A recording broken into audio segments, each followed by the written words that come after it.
एक और महत्वपूर्ण सुधार पर जो राजा राम मोहन राय का फोकस था वो थे शैक्षणिक सुधार। वो खुद भी बहुत ही पढ़े लिखे व्यक्ति थे, जैसा हमने शुरू में पढ़ा कि बहुत सारे धर्म ग्रंथों का उन्होंने अध्ययन किया, बहुत सारी भाषाओं पर उनकी पकड़ थी, यहाँ तक कि अरबी, फारसी, संस्कृत, हिंदी, उर्दू, हिब्रू, जो विभिन्न प्रकार की भाषाएं थी और उन भाषाओं में लिखे हुए धर्म ग्रंथों का उन्होंने अध्ययन किया था। अंग्रेजी भाषा बेशक उनकी बहुत अच्छी थी, अंग्रेजी में ही उन्होंने शिक्षाएं प्राप्त की। तो जो है पाश्चात्य सभ्यता और संस्कृति से राम मोहन राय बड़े प्रभावित थे। पाश्चात्य का अर्थ पश्चिम से है, पश्चिम का अर्थ अंग्रेजों से है। तो अंग्रेजी शिक्षा पद्धति से वो बहुत प्रभावित थे और भारतीय समाज की प्रगति के लिए अंग्रेजी भाषा के अध्ययन को आवश्यक समझते थे। अब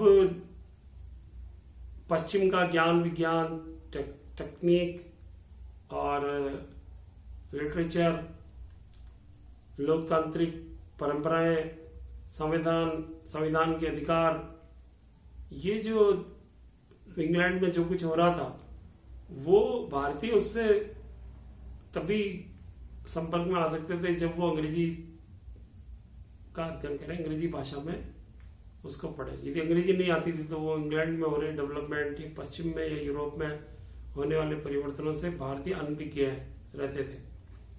तो और आप देखिए कि जितना भी विकास, जो सोच है नई नई, वो वहीं पर ही आई, तो उसका अध्ययन बहुत जरूरी था।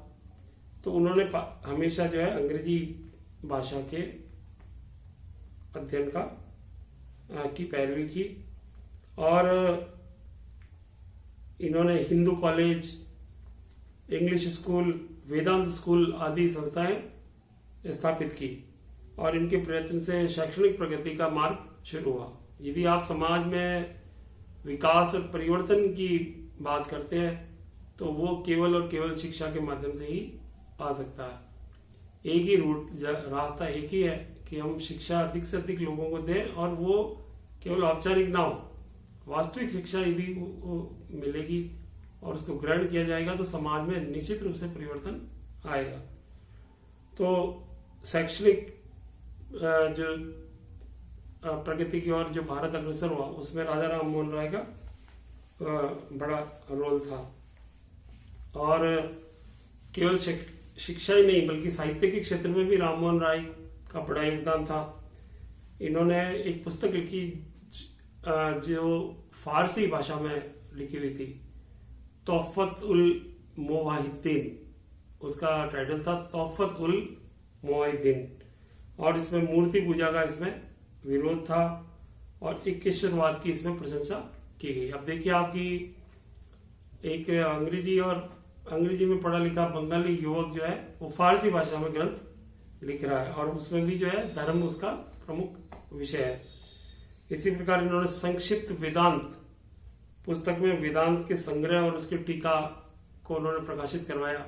मैं आपको पिछले लेक्चर में भी बताया था कि वेदांत ही उपनिषद है और वेदों का अंत है जिसमें सार है और जो ब्रह्म समाज है वो वेदांत से ही प्रभावित था। तो वेदांत, संक्षिप्त वेदांत भी उन्होंने पुस्तक लिखी और इन्होंने ईश, केन, कठ, मुंडक आदि उपनिषदों के अनुवाद किए। उपनिषद संस्कृत भाषा में लिखे हुए तो इनके दूसरी भाषाओं में उन्होंने अनुवाद किए। इसके अलावा बंगला, उर्दू, फारसी, अरबी और संस्कृत भाषा में भी अनेक ग्रंथ राम मोहन राय ने लिखे।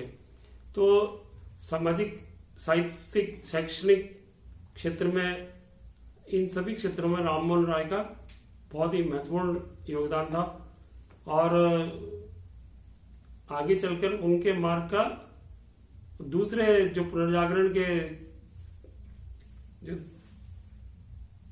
पुनर्जागरण को प्रेरित करने वाले जो दूसरे लोग थे, जिसमें स्वामी दयानंद है, प्रार्थना समाज है, जैसे इवन और भी जो है सुधारक इसमें हुए, तो उन्होंने भी जो है राजा राम मोहन राय के सिद्धांतों पर ही वो चल रहे थे। जैसे राजा राम मोहन राय ब्रह्म समाज की बात कर रहे हैं तो आर्य समाज के स्वामी दयानंद सरस्वती वेदों की ओर लौट चलने की बात कर रहे हैं।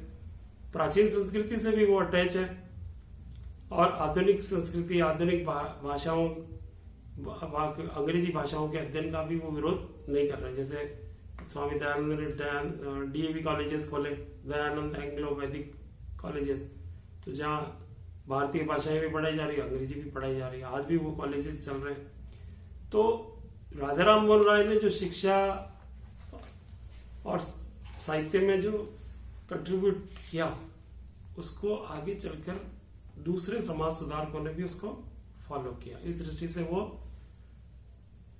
आधुनिक भारत के स्वप्न दृष्टा कहे जाते हैं। Thank you.